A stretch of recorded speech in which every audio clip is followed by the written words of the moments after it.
તમે આવ્યા ઘણું સારું થયું. તમે આવ્યા ઘણું સારું થયું, અહીંયા સહેજ અજવાળું થયું. કવિ શ્રી મનીષ પાઠકની આ પંક્તિઓ દ્વારા આ જ્ઞાન સરિતા સત્રનો પહેલો મણકો એટલે કે જ્ઞાન સરિતા સત્રમાં હું ઉપસ્થિત મંચસ્થ મહાનુભાવ તથા અહીં બેઠેલા દરેક શબ્દ સાધકોનું અભિવાદન કરું છું. ખરેખર તો અહીંયા સહેજ નહીં પરંતુ અઢળક અજવાળું થયું એવું લાગે છે, કારણ કે 10 દિશાઓમાંથી જ્ઞાનના સૂરજ અહીં એક સાથે જ અઢળી રહ્યા છે. તો હું સાહેબની 4 પંક્તિઓ વડે શરૂઆત કરીશ કે ઊંડે ને ઊંડે ઉતરતા જઈએ ને તો એ લાગે કે સાવ અમે તરીએ, મરજીમાં મોતીની મુઠ્ઠી ભરે એમ ઝળહળતા શ્વાસ અમે ભરીએ, પછી આર પાર ઉઘડતા જાય બધા દ્વાર, નહીં સાંકળ કે ક્યાંય નહીં તાળું, કે અંદર તો એવું અજવાળું, કે અંદર તો એવું અજવાળું. તો આવા જાજરમાન અજવાળા પાથરી ગુજરાતી ભાષાને સમૃદ્ધ કરનાર કવિ શ્રી માધવ રામાનુજ સાહેબ આપણા સૌના સદભાગે આજે અહીં આપણને સૌને મીઠા ગીતના સરોવરમાં ઝબકોડવા સૂર્યનો પરિચય આપશે એવું તમને સૌને પ્રતીત થશે. પરંતુ મારી અલ્પમતીથી જે પણ કંઈ હું અહીં કહેવાનો પ્રયત્ન કરીશ તો અને 4 એપ્રિલે અમદાવાદ જિલ્લાના પશ્ચિમ ભાગમાં જેમનું અવતરણ થયું એવા આપણા લાડીલા અને જાણીતા મૂર્ધન્ય સાહિત્યકાર શ્રી માધવ રામાનુજ સાહેબ ગુજરાતી ભાષાના ગીત કવિ અને નવલકથાકાર તો ખરા જ, સાથે સાથે તેઓ ઉત્તમ ચિત્રકાર પણ છે. અમદાવાદના પ્રાથમિક શિક્ષણ પછી 1973માં તેમણે અમદાવાદની CN કોલેજ ઓફ ફાઇન આર્ટ્સમાંથી કોમર્શિયલ આર્ટ વિષયમાં ડિપ્લોમા કર્યું હતું. તેમની કારકિર્દી દરમિયાન તેમણે 1969માં અખંડ આનંદ સામયિકના તંત્રી વિભાગમાં કામગીરી બજાવી તથા 1969થી 1970 દરમિયાન વોરા એન્ડ કંપનીના પ્રકાશન તથા માસિક પત્રિકાના સંપાદન વિભાગમાં અને 1970થી 1973 દરમિયાન RR શેઠની કંપનીના પ્રકાશનના મુખપૃષ્ઠ ચિત્રોના કલાકાર તરીકે તેમણે કામગીરી બજાવી હતી.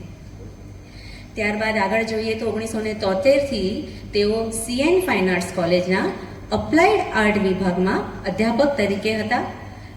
તો હું નથી બોલવાનો, પણ આપણા વિશે કોઈ બોલે ત્યારે સારું લાગે, હંમેશા સારું લાગે. કેટલીક વાર નવી માહિતી પણ મળે છે.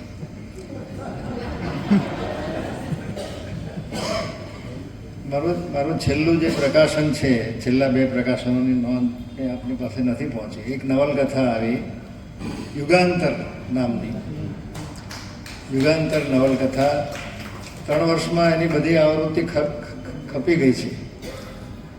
પછી એક આપણા બહુ જ 6મી કે 7મી સદીમાં બહુ મોટા એને શું કહેવાય તત્વચિંતક થઈ ગયા. એમણે જે લખ્યું છે તાઓ તે કિંગ તાઓ, એનું ગુજરાતી કર્યું છે. એટલે એ તો પ્રોઝ છે અને મેં પોએટ્રીમાં મૂક્યું. એટલે તાઓની કવિતા એ નામનું પુસ્તક. અને બીજું મને એમ લાગે છે કે મારે નમ્રતાપૂર્વક કહેવું જોઈએ કે જેમ પન્નાલાલ, દર્શક એ બધાને જેમ હું પણ બહુ ઓછું ભણ્યો છું, મેટ્રિક પરાણે થયો છું. એટલે એ પણ હવે પછી નોંધમાં લેજો, કારણ કે પછીનો મારો અભ્યાસ તો ચિત્રકલાનો હતો. મેં વિદ્યાપીઠનું ફોર્મ ભરેલું. એ ફોર્મ ભરતા પાછળ ફેર્યું ત્યાં મેં લખ્યું હતું કે 200 શબ્દોમાં પોતાનો પરિચય આપો, અને મેં ફોર્મ મૂકી દીધું. નહીંતર તો વિદ્યાપીઠનો ગ્રેજ્યુએટ થયો હોત. હું આવ્યો ત્યારે મેં થોડાક ડિસ્ટર્બ કર્યા. મારા પરમ આદરણીય લેખક છે રાઘવજી, અને હું તો એમને વાંચું છું, સરસ લખે છે.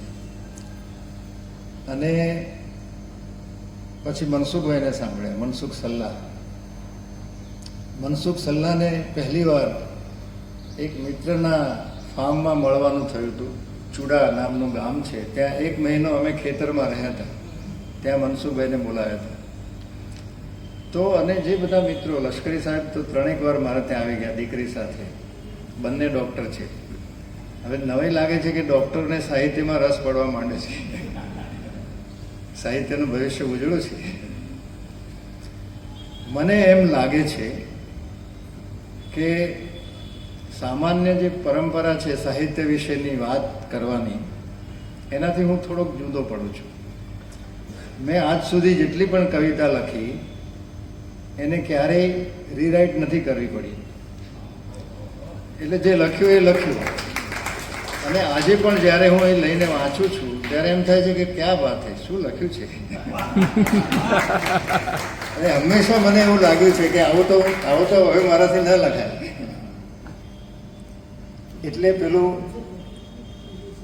ટોલ્સ્ટોએ આટલી વાર લખ્યું, આટલી વાર ભૂંસ્યું, એ બધાનું મને બહુ નવાઈ લાગે છે. નવલકથામાં પણ પિંજરની આરપાર રૂબિન ડેવિડના જીવન વિશે લખ્યું. મારે તો એક લેખ કરવો હતો. એમના દીકરી અમારી સાથે કોલેજમાં આવ્યા અધ્યાપિકા તરીકે. મેં કહ્યું કે બેન, રૂબિન સાહેબને મળવું છે અને એમના વિશે એક લેખ કરવો છે. પછી મળતા ગયા અને મને થયું આ એક લેખમાં સમાય એવું વ્યક્તિત્વ નથી. એટલે નવલકથા લખી, પિંજરની આરપાર. એમણે જે સૃષ્ટિ ઊભી કરી હતી, પિંજર તો હતા જ, પણ એની આરપારની સૃષ્ટિ. અને એક મજાની વાત એવી બની કે રૂબિન તો રોજ 7 વાગે એટલે મોટો ગ્લાસ ભરીને બેસી જાય, 2-3 જાતના દારૂ એમાં નાખે અને પછી મારી સામે ધરે આમ. મેં કહ્યું બાપુ, જો હું પીશ તો પછી મારાથી લખાશે નહીં. પણ શરૂઆતમાં 2-3 વાર એમાંથી આચમન કરેલું જરાક આમ. પછી એ જ ગ્લાસમાં એ પીતા હતા. આપણે તો 1 ચમચી માંડ લીધો હશે. પણ મને લાગે છે કે આટલી કડવી વસ્તુ આ બધા કઈ રીતે સહન કરતા હશે, નવાઈ લાગે છે. પણ એ તો જે એમાં ઓતપ્રોત હોય એને ખબર પડે. પિંજરની આરપાર પછી ઉર્મિલાબેન, ચિમનભાઈના પત્ની ઉર્મિલાબેન, એમણે કહ્યું કે પિંજરની આરપાર અમે વાંચ્યું છે, હવે ચિમનભાઈ વિશે આવું લખી આપો. મેં કહ્યું કે બેન, ચિમનભાઈ વિશે તો હું ના લખી શકું. પછી મારા મનમાં એવું થયું કે એમના વિશે તો અત્યારે કેવું ચાલ્યું છે જગતમાં, સમાજમાં, તો એમના વિશે લખીને શું કરીશું. 3 મહિના સુધી મારી પાછળ પડ્યા. અને એકવાર એમ કહ્યું કે તમે ન લખો તો કંઈ નહીં, એમના વિશે સાંભળો તો ખરા. અને અમે 7 વાગે બેઠા એમના ઘરે. રાત્રે 2 વાગ્યા સુધી વાતો ચાલી. તો ચિમનભાઈનો જે શરૂઆતનો સમય છે શિક્ષણનો, એ અદ્ભુત સમય હતો. વડોદરાએ ભણ્યા ત્યાં સુધીનો અદ્ભુત. બંનેનો પરિચય પણ વડોદરામાં જ થયેલો, ઉર્મિલાબેન અને ચિમનભાઈનો. એટલે મેં કહ્યું સારું, લખીશું, ચાલો. પહેલો ભાગ, બીજો ભાગ, 2 ભાગ તો પ્રગટ થઈ ગયા છે. ત્રીજો ભાગ હવે સિદ્ધાર્થ કંઈ પ્રગટ કરે એવું લાગતું નથી. એકવાર મેં પૂછ્યું હતું કે પેલા ત્રીજા ભાગનું શું થયું, તો કે મમ્મીનું કબાટ ફંફેસું જ એમાંથી મળ્યું છે ખરું, પણ નહીં મળ્યું હોય. પણ મારી પાસે એની નકલ છે. એ તો સારું. મેં કહ્યું કે 4થો ભાગ નહીં લખીએ, એ મુખ્યમંત્રી બીજી વાર થયા એ પછીનું જે લખાણ છે એ હું નહીં કરું, એમ મેં કહ્યું હતું ઉર્મિલાબેન. કારણ કે એ પછી ઘણું બધું ચાલ્યું. અને આમાં ચિમનચોર શબ્દ પણ મેં મૂક્યો છે બીજા ભાગમાં. નવનિર્માણ પછી એમના જે સૂત્રો એમના વિશે બોલાતા હતા એ બધું લખ્યું છે. તો લેખક તરીકેની સજ્જતા આ છે કે જો તમારે વખાણ જ કરવા હોય તો એનો કંઈ અર્થ નથી. જે છે એ જ કરવાનું. પ્રમુખ સ્વામીના 75 વર્ષની ઉજવણીનું આવ્યું. સંતોએ કહ્યું કે એમના વિશે એક નાટક લખી આપો. મેં કીધું હું તો કંઈ જાણતો નથી. પછી સંતોએ બધી વાતો કરી એમના વિશે. અને અક્ષરનું અમૃત એવા નામનું નાટક લખ્યું મેં. એટલે અમૃત મહોત્સવ હતો, 75 વર્ષની ઉજવણી એટલે. અને અક્ષર પુરુષોત્તમ સંસ્થા, અદ્ભુત જીવન છે એમનું. પણ મેં શરત કરેલી કે તમે કહ્યા છે એવા કોઈ ચમત્કારો હું આમાં નહીં મૂકું કે ભાઈ અમેરિકામાં કોઈની દુકાન શનિવારે બંધ કર્યા વિના જતા રહ્યા, ખાલી શટર પાડીને, ને પછી ત્યાં તો શનિ રવિ રજા હોય, શુક્રવારે ગયા, પછી યાદ આવ્યું ઘરે આપણે તાળું તો માર્યું નથી. પાછા આવ્યા ત્યારે બાજુવાળાએ કહ્યું કે તમે કોઈ ચોકીદાર રાખ્યા છે કે ના? અરે કે ભગવા કપડાં પહેરેલા ચોકીદાર 2 દિવસ તમારે દુકાનની ચોકી કરી. મેં કીધું આવા બધું હું નહીં લખું, આમાં કંઈ છે જ નહીં, આ ખોટી વાત છે. પણ એ 45 દિવસ મુંબઈમાં ભજવાયું. પછી એકવાર સંતોનો ફોન આવ્યો કે સમયમાં ના આવો તો કંઈ નહીં, પ્રમુખ સ્વામી કહે છે તમારું નાટક જોવા તો આવો. અને અમે ગયા. તો સર્જન સાથે સંકળાયેલી આવી કેટલીક વાતો તમે બધા આગળ વધશો ત્યારે જીવનમાં આવશે જ. સૌથી વધારે સાચવવાનું એ છે કે ટીકા કરનારાથી ડરવું નહીં અને વખાણ કરનારાઓથી સાચવી લેવું.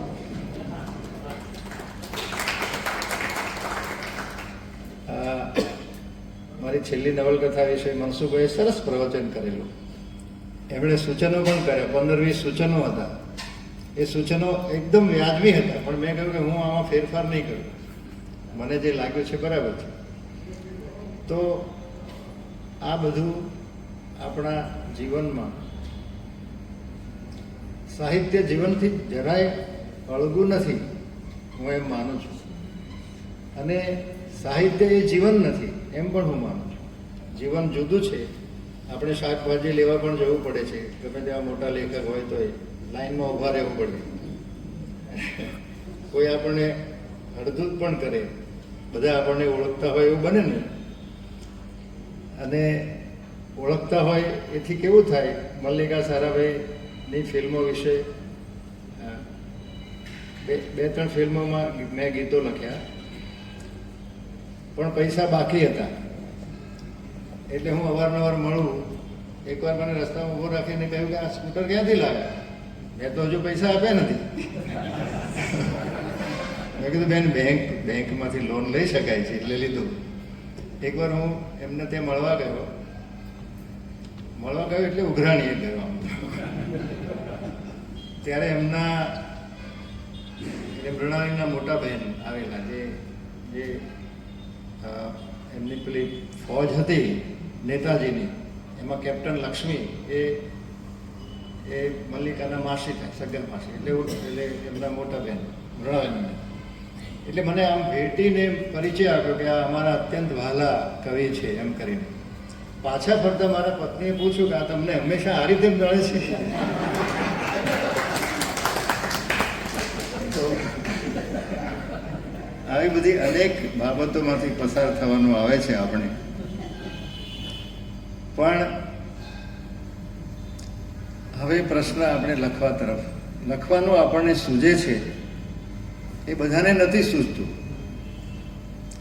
બધા કાગળ લખવા બેસે, પત્ર પોસ્ટકાર્ડ લખવા, તો 2-3 અમે અહીંયા સારા છીએ, તમે ત્યાં સારા હશો, પછી શું લખવું એ ઘણાને તકલીફ પડે છે. અને કાગળ પૂરો તો કરવો પડે, નહીં તો એમ લાગે કે આ અશુભ હશે.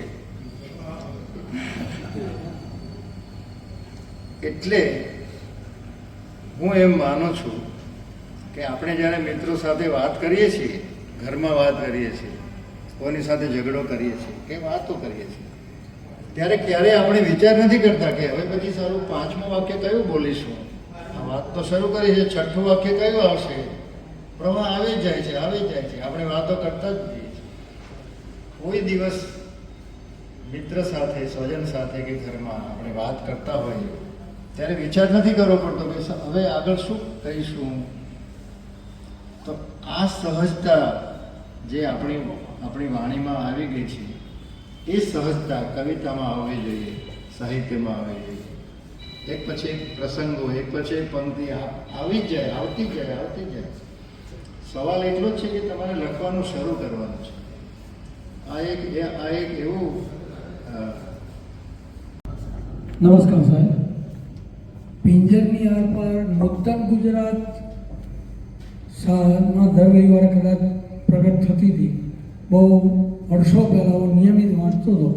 એટલે એ વાંચ્યા પછી 3 વખત હું રૂબિન સાહેબને મળવા આ કાંકરિયા આવેલો અને આપણે તો ઘણી વખત મળ્યો છું એટલે એ વાત નથી કરતો, પણ એમાં એટલો બધો ઓતપ્રોત થઈ ગયા કે પછી આજુબાજુના કૂતરાઓને પણ અમારા કોઈ મારે તો હું એના ઘરે જઈને મારી આવતો. પિંજરની આરપાર દરમિયાન તો એવું થયેલું કે રૂબિન સાહેબની જે જાણકારી હતી એ તો 4 ચોપડી માંડ ભણેલા. એ કહેતા કે હું ધોળકા યુનિવર્સિટીનો ગ્રેજ્યુએટ છું એમ. ત્યાં ધોળકામાં એટલે કે ભણ્યા જ નહોતા. શિક્ષકને સ્લેટનો ઘા કરીને નાસી ગયેલા, પછી ગયા જ નહીં. પણ એ પ્રાણીશાસ્ત્ર, પર્યાવરણ એ બધાનું એટલું બધું જાણતા હતા કે એ બધામાંથી થોડું ઘણું પછી મને જાણવા મળ્યું. ત્યારે તો હું લખી શક્યો. એમાં પત્રો લખ્યા છે એમને પત્ની સાથેના, એ પણ મેં જ લખ્યા. તો એ વાંચીને એણે કહ્યું કે અદ્ભુત, આ તું મારા મનમાં આવું જ હતું. અમે આવા જ પત્રો લખ્યા હતા. સલીમ અલી આવ્યા, બહુ જાણીતા આપણા દેશના પક્ષીવિદ, એમની સાથેના એમના સંવાદો પણ મેં લખ્યા. પછી તો એવું થયું કે એ ક્યાંક પ્રવચન કરવાનું હોય તો એ પણ હું જ લખી આપતો હતો. 7 વર્ષ દરમિયાન અમારો જે સહવાસ રહ્યો એમાં એટલે મેં લખ્યું છે એથી વધારે મને જાણવા મળ્યું છે. પણ એક અદ્ભુત વસ્તુ થઈ છે. માધવભાઈ, આપની રચના મેં ઇન્ટરનેટમાં સુરેશભાઈના મોઢે સાંભળ્યું છે, ત્યાંથી અહીંયામાં પતરાઈ ગઈ છે. આસપાસે તો કેટલા યોજન છે જે બધા લોકોની પ્રિય રચના છે. મારો પ્રશ્ન એવો છે કે ભીતર ઉતરવા માટે સર્જન કરવું જોઈએ અને જરૂરી